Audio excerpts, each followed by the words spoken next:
Señora Sánchez, su marido murió peleando por este pueblo. No lo deshonre haciendo el ridículo en un cerro. Una viuda de 58 años. Una estructura extraña de postes sin paredes en un cerro a las afueras de San Cristóbal de las Casas. Todo el verano, el pueblo entero se rió de ella. Cuando el río se congeló de orilla a orilla, en diciembre de 1709, y 11 días de nieve sepultaron el pueblo, sus vecinos quemaron sus propios muebles porque su leña estaba demasiado húmeda para arder. Entonces, uno por uno, los mismos que se habían burlado, caminaron en la oscuridad hasta su puerta. Ella había contado los troncos para cada familia en silencio, meses antes de que nadie supiera que los iba a necesitar. ¿Qué sabía ella que nadie más supo ver? El mercado de los martes frente a la ermita de San Bartolomé era el momento en que el pueblo se tomaba a sí mismo en serio. Los hombres discutían el precio de la lana y del queso curado. Las mujeres comparaban las telas que bajaban de San Cristóbal en la carreta del mercader Pascual, y los niños robaban higos secos de los puestos mientras nadie miraba. Era agosto de 1808 y el verano había sido tan seco que las piedras del camino real quemaban a través de las guaraches. Amparo Sánchez llevaba 3 semanas sin aparecer, y eso ya era suficiente para que la gente hablara. Su vecina, Cecilia Tramullas, fue la primera en señalar el cerro pedregoso al norte del pueblo, donde se veía una silueta que cargaba troncos con la misma calma con que otros cargan pan. «Ahí está otra vez», dijo Cecilia con ese tono que no era pregunta, sino veredicto. Algunos miraron. Otros prefirieron no mirar, porque mirar implicaba opinar. Y opinar sobre la viuda de Bernardo Sánchez era un asunto que desde la guerra tenía mal sabor en la boca. Amparo había comenzado la estructura a principios de julio, cuando el maíz todavía no estaba recogido, y el calor aplastaba la sierra hasta dejarla blanca. Había enterrado los primeros postes de álamo ella sola, con una azada prestada y los brazos que le había dado una vida entera de trabajo. Su padre, Salvador Sánchez, había sido carbonero en la sierra de Chiapas durante 40 años, y de él había aprendido que la madera no se respeta con palabras, sino con las manos, que el encino bien secado ardía limpio y largo, y que la madera verde o húmeda era una mentira que el frío sabía usar en contra de los tontos. Había aprendido eso a los 10 años, la primera vez que su padre la llevó a los carboneros en invierno y le mostró cómo el humo blanco y espeso de un tronco mal curado bajaba en vez de subir y se quedaba pegado al suelo como una cobija envenenada. «El fuego malo no avisa», le había dicho su padre aquella noche. «Simplemente mata». Amparo tenía 58 años y ese recuerdo seguía siendo el más nítido que guardaba de él. Don Braulio Laínez llegó al cerro un miércoles por la mañana a caballo, con el sombrero de fieltro que usaba para los asuntos oficiales. Era el alcalde del pueblo desde hacía 12 años, un hombre corpulento que administraba los asuntos comunales con la misma seguridad con que administraba su propio ganado, convencido de que sabía más que los demás por defecto. Observó la estructura desde arriba sin desmontar, contó los postes con los ojos entornados y dijo en voz alta, aunque no había nadie más alrededor: «Esto no tiene ningún sentido». Amparo siguió clavando sin responder. Don Braulio esperó un momento, como si el silencio fuera una falta de respeto que merecía corrección. Entonces bajó del caballo y se acercó. «Señora Sánchez, le pregunto con toda la consideración del mundo. ¿Para qué es todo esto? Ella se detuvo, lo miró y respondió con la misma calma con que habría dicho el precio del aceite. Para la leña. Don Braulio parpadeó. Ya veo que es para la leña. Lo que le pregunto es, ¿por qué tanta? ¿Y por qué sin paredes? ¿Y por qué aquí arriba donde el viento se lo lleva todo? Amparo apoyó el mazo en el suelo y dijo, el viento no se la lleva. El viento la seca. ¿Qué es exactamente lo que usted necesita? Don Braulio montó de nuevo y se fue diciendo que hablaría con ella cuando hubiera recuperado el juicio. Y esa frase la repitió en el mercado del martes siguiente, delante de suficiente gente como para que llegara a todos los rincones del pueblo antes del domingo. El domingo llegó el turno del fray Onofre.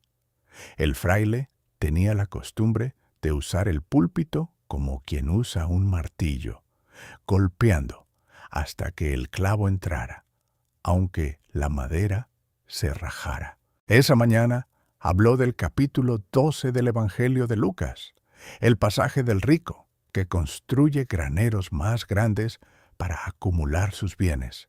Y aunque no pronunció el nombre de Amparo ni una sola vez, sus ojos recorrieron la nave de la ermita de una manera que dejaba poco espacio a la interpretación.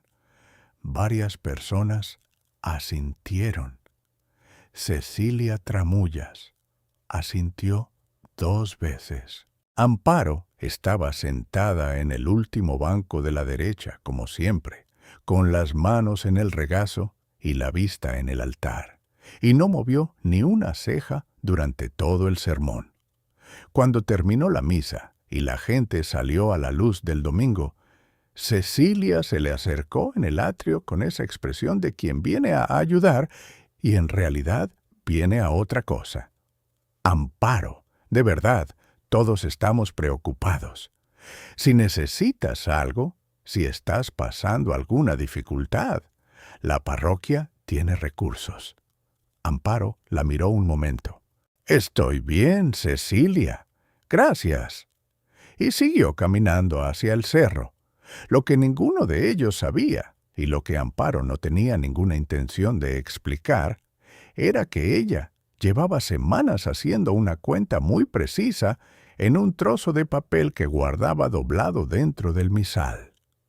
Había escrito el nombre de cada familia del pueblo, el número de personas en cada casa, incluidos los ancianos y los niños pequeños. Y había calculado cuánta leña necesitaría cada una para sobrevivir un invierno largo, de esos que su padre llamaba inviernos de Sierra Brava, los que bajaban de la Sierra de Chiapas, con una violencia que los de la llanura nunca acababan de creer hasta que los vivían. No lo hacía por generosidad, en el sentido en que la gente usa esa palabra, como si fuera un gesto voluntario y extraordinario. Lo hacía porque era lo que correspondía hacer, porque ella había visto lo que pasaba cuando el frío llegaba y la gente no estaba preparada, y porque sabía, con la certeza tranquila de quien ha aprendido algo con el cuerpo y no solo con la cabeza, que ese invierno iba a ser diferente. El papel estaba lleno de números y nombres escritos con la letra apretada de quien ha aprendido a escribir de adulto. Y al final de la última columna había un total subrayado 2 veces. Así pasó el verano entero. Los martes del mercado frente a San Bartolomé, los hombres hablaban del precio de la lana y del estado de los caminos hacia San Cristóbal, y alguno hacía un comentario sobre la viuda del cerro que arrancaba 1 o 2 risas, y luego se olvidaba. Cecilia Tramullas perfeccionó la historia hasta convertirla en una especie de leyenda local de advertencia. La mujer que había perdido al marido en la guerra y al sentido común poco después. Don Braulio lo mencionaba de vez en cuando con ese tono de lástima que los hombres importantes usan para hablar de los que no pueden ayudarse a sí mismos.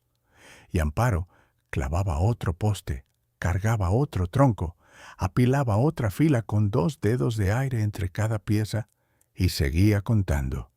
Una cuenta que nadie más en el pueblo sabía que ella estaba haciendo y que en unos meses iba a ser la única diferencia entre el frío y el fuego, entre quedarse y no quedarse, entre la vida y lo otro.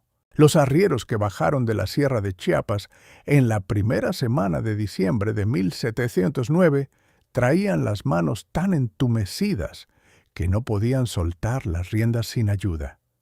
Decían que el frío que venía era distinto, que los animales lo habían notado antes que las personas, que las ovejas llevaban días apiñadas sin que nadie las juntara.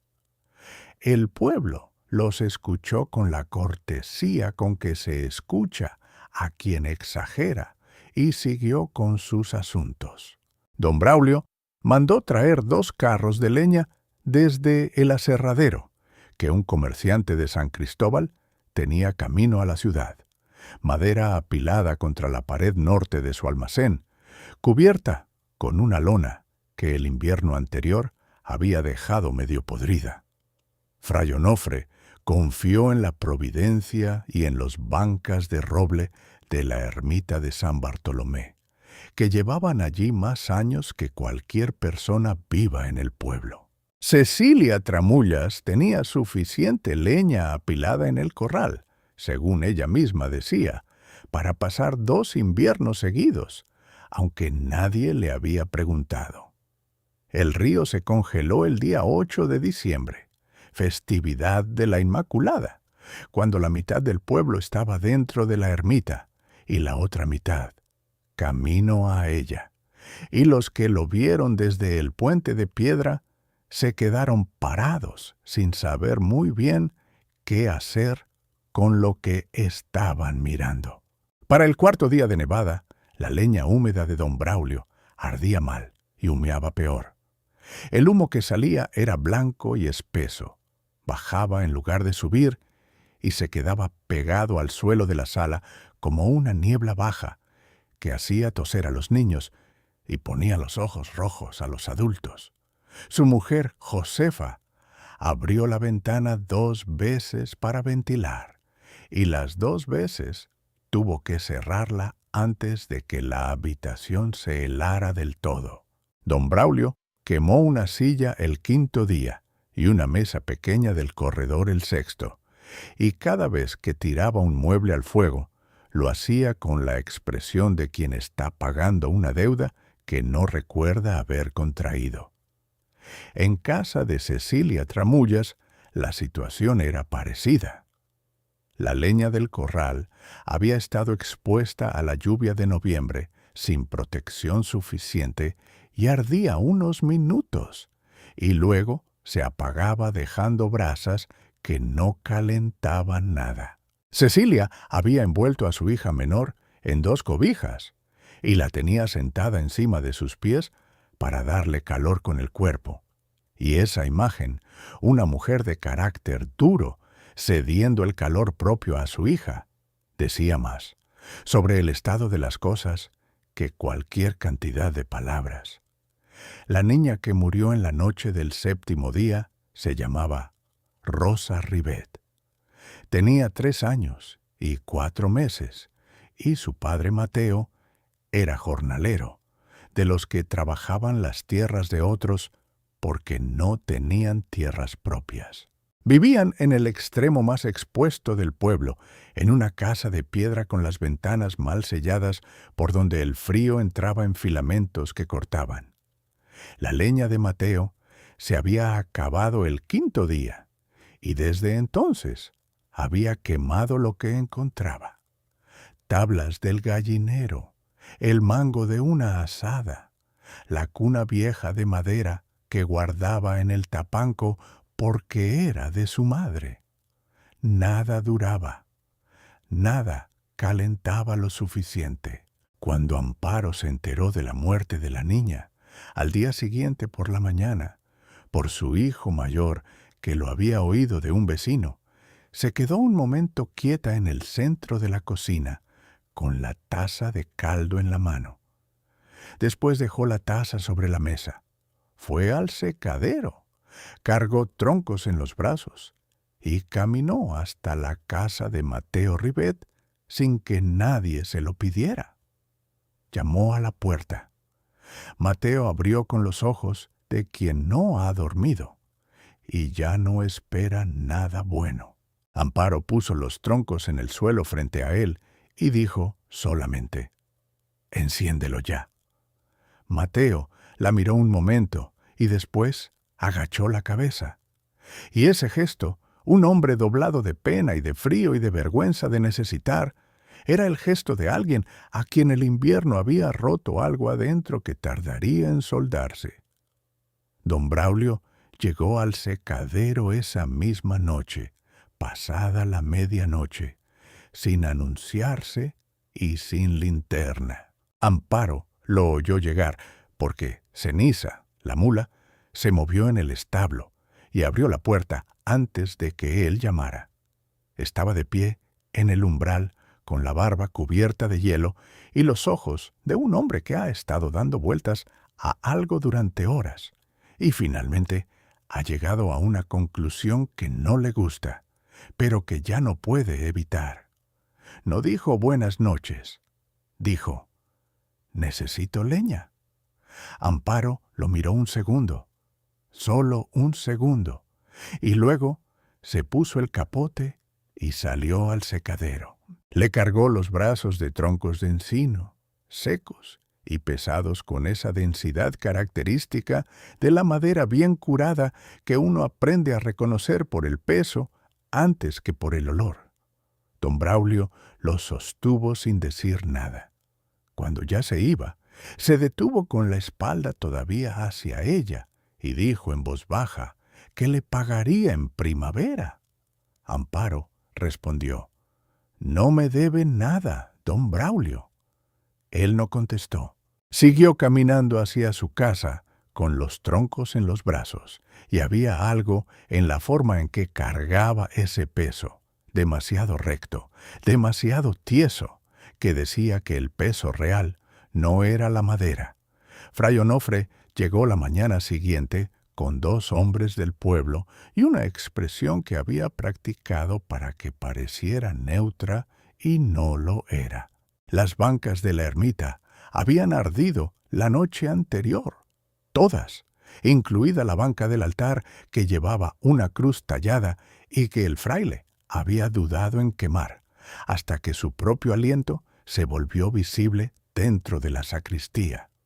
Llegó con las manos juntas, no en gesto de rezo, sino de frío, y cuando Amparo le puso los troncos encima, sin preguntarle cuántos necesitaban y por qué había tardado tanto, el fraile abrió la boca para decir algo y no dijo nada. Cecilia Tramulas llegó al atardecer sola, con las manos tan rígidas que apenas podía doblar los dedos. Cuando Amparo le puso la primera carga de madera entre los brazos, Cecilia se quedó parada un momento, con aquellos troncos apretados contra el pecho, madera seca y densa que olía al verano en que había sido cortada, y se le fue la cara. No lloró con ruido, le temblaron los labios y apartó la vista. Y eso fue todo. Pero Amparo lo vio y no dijo nada, porque no había nada que decir que no empeorara el momento. Solo cuando la última familia recibió su parte, cuando Amparo cerró la última vez la puerta del secadero y contó mentalmente lo que quedaba contra lo que había entregado, y los números cerraron como ella había calculado en el papel del misal, entró a su casa y se sentó en la silla de madera oscura que estaba junto a la lumbre. La silla de Bernardo, la que nadie más se sentaba desde hacía 2 años, porque nadie se había atrevido a ocuparla. Y ella se sentó en esa silla por primera vez desde que su marido había muerto en algún camino de Chiapas, peleando por el lado que perdió la guerra, y se quedó quieta con las manos en el regazo.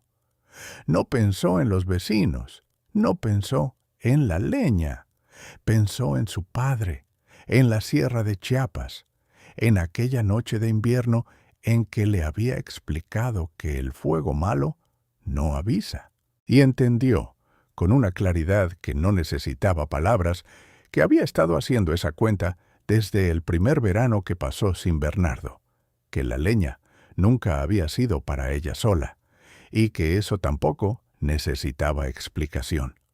La mañana del 11º día, la nieve paró.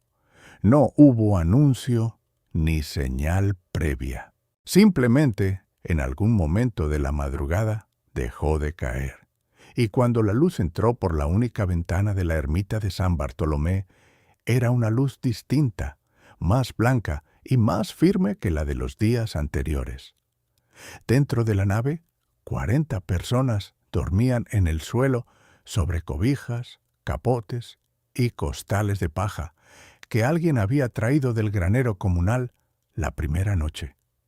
Había ancianos, niños, familias enteras que habían abandonado sus casas cuando el frío dentro se volvió igual al frío fuera. El suelo de piedra de la ermita olía a ropa húmeda y a caldo de cebolla que Amparo había preparado 2 veces al día en una olla de hierro, usando los troncos de encino con una economía tan precisa que nunca había sobrado ni faltado. Las bancas habían sido quemadas el tercer día, todas menos el reclinatorio del altar que Fray Onofre había reservado hasta el 5º día antes de tirarlo él mismo al fuego, con una expresión que no era derrota, sino algo más complicado. La ermita de San Bartolomé llevaba en pie desde el siglo XIV, y era probable que nunca hubiera albergado nada parecido a aquello.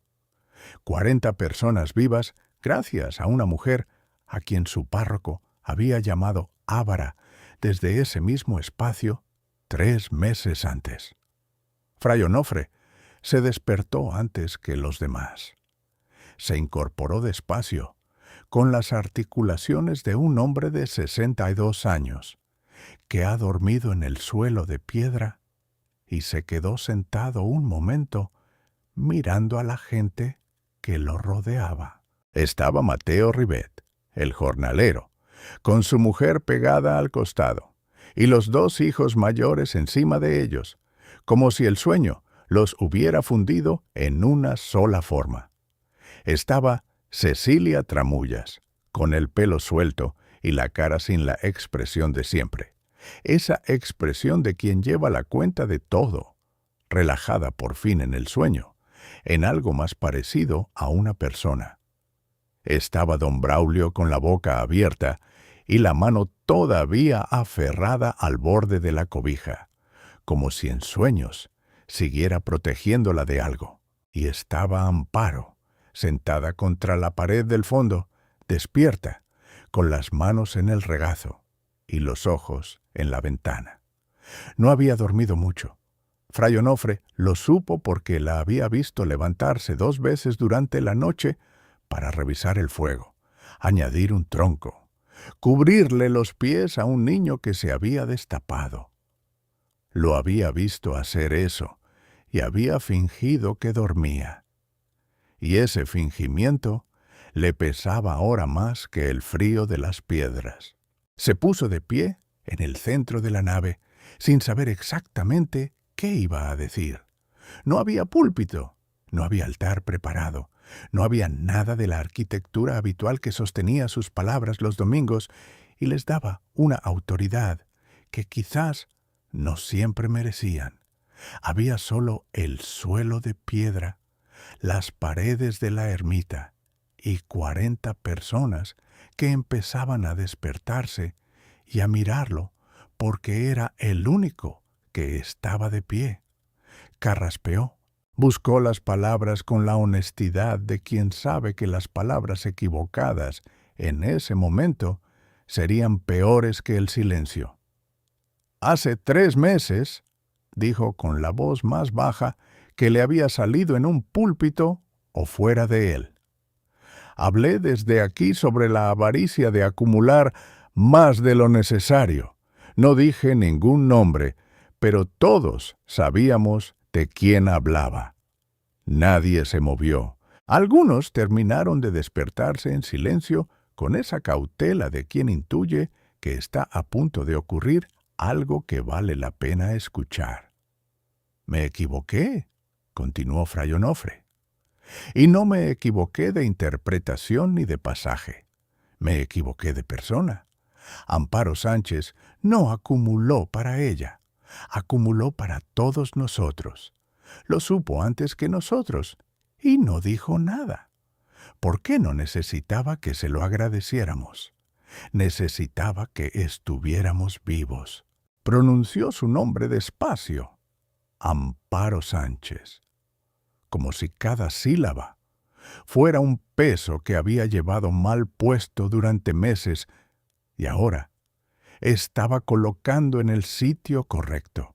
Después dijo que la tierra del secadero, el cerro pedregoso, al norte del pueblo donde ella había construido la estructura, que todo el mundo había llamado locura, sería registrada a su nombre esa misma semana ante el notario Esteban Monforte, que tenía su despacho en la calle principal de San Cristóbal, en cuanto los caminos estuvieran transitables.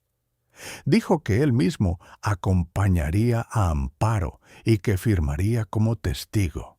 Y si alguien en esta sala tiene algo que decir en contra, añadió mirando sin agresión, pero sin evasión a don Braulio, que lo diga ahora. Nadie dijo nada.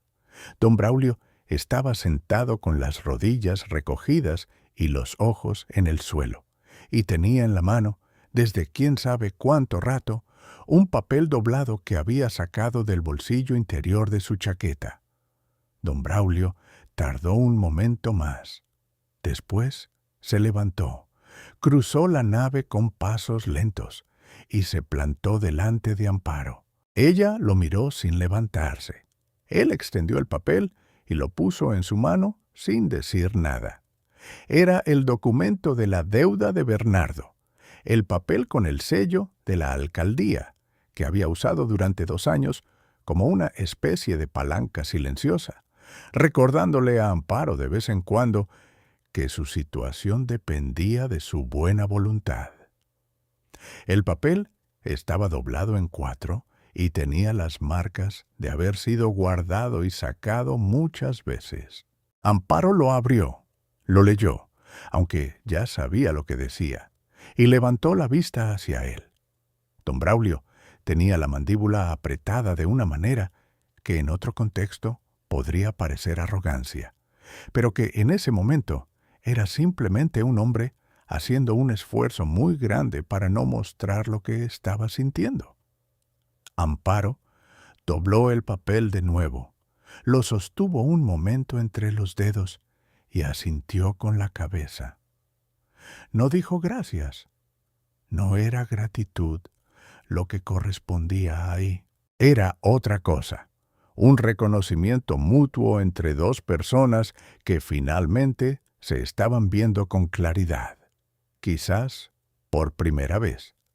Afuera, cuando los primeros niños salieron a la plaza frente a la ermita de San Bartolomé, se encontraron con un mundo que no reconocían del todo. La nieve cubría los techos hasta las chimeneas.